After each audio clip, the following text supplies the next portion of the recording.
महामंडळाचे अध्यक्ष म्हणून आपली जबाबदारी आहे की ही एस टी पुन्हा रुळावर आणण्याची.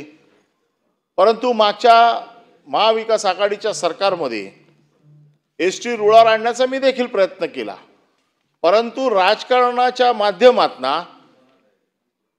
एस टी कामगारांना भडकवून एस टी कामगारांना शासकीय सेवेत घेण्याचं आमिष दाखवून 5 महिन्याचा संप घडवून आणला. आज एस टीचं एका दिवसाचं नुकसान म्हणजे एस टीच्या कर्करोगाची गाठ वाढण्यासारखं आहे.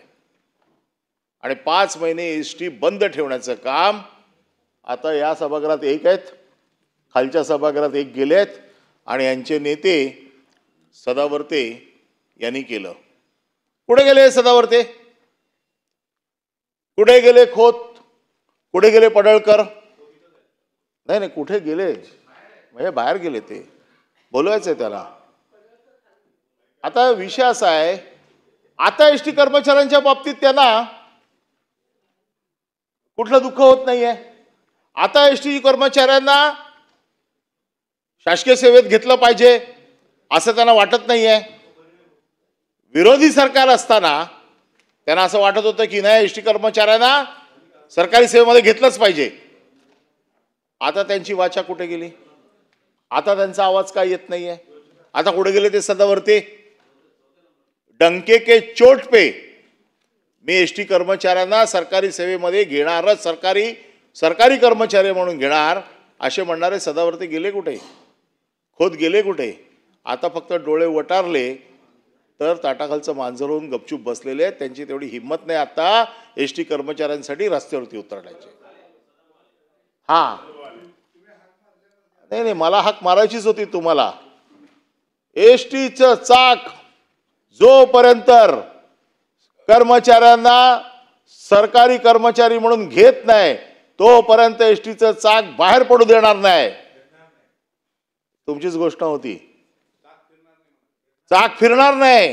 काय जाऊन तिकडे जाऊन आझाद मैदानावर झोपले काय, 15 दिवस त्यांच्याबरोबर राहिले काय? अरे करा ना आता तुमचं सरकार आहे ना. काय झालं आता एस टी कर्मचाऱ्यांच्या बद्दलचं प्रेम गेलं कुठे? आणि या एस टी कर्मचाऱ्यांना जर जगवायचं असेल ना तर पहिले एस टी जगली पाहिजे, मग एस टीचे कर्मचारी जगतील. परंतु एस टीच्या कर्मचाऱ्यांच्या माध्यमातून त्यांच्या गळ्यावरती सुरी फिरवून तुम्ही एस टी मारली असा माझा तुमच्यावरती आरोप आहे. एस टी तुमची नाही आहे, एस टी सर्वसामान्य माणसाची आहे, परंतु तुम्ही राजकारणासाठी मारली. तुमचं राजकारण, तुमच्या राजकारणाच्या पोळ्या शेकाव्यात म्हणून तुम्ही एस टी कर्मचाऱ्यांचा बळी घेतला. आज हजारो एस टी कर्मचारी आज कर्जबाजारी झालेत, ते तुमच्यामुळे झालेले आहेत. कारण तुम्ही त्यांना 5 महिने देशोधडीला लावलं, 5 महिन्यांचा पगार मिळाला नाही. आणि तुम्हाला माहिती आहे, मला माहिती आहे की एस टी कर्मचाऱ्याला 1 महिन्याचा जर पगार मिळाला नाही तर सावकारी कर्जाकडे वळण्याशिवाय त्याच्यासमोर दुसरा पर्याय नाही आहे. आणि ह्या गोष्टीला हे जबाबदार आहेत सगळे. आणि ह्यांची जबाबदारी आता घेण्याला कोणी हिंमत नाही यांची, कारण ह्यांची राजकीय पोळी शेकून झाली. कसले एस टी कर्मचारी, कोण एस टी कर्मचारी, आता काय त्यांच्याशी घेणं देणं आहे?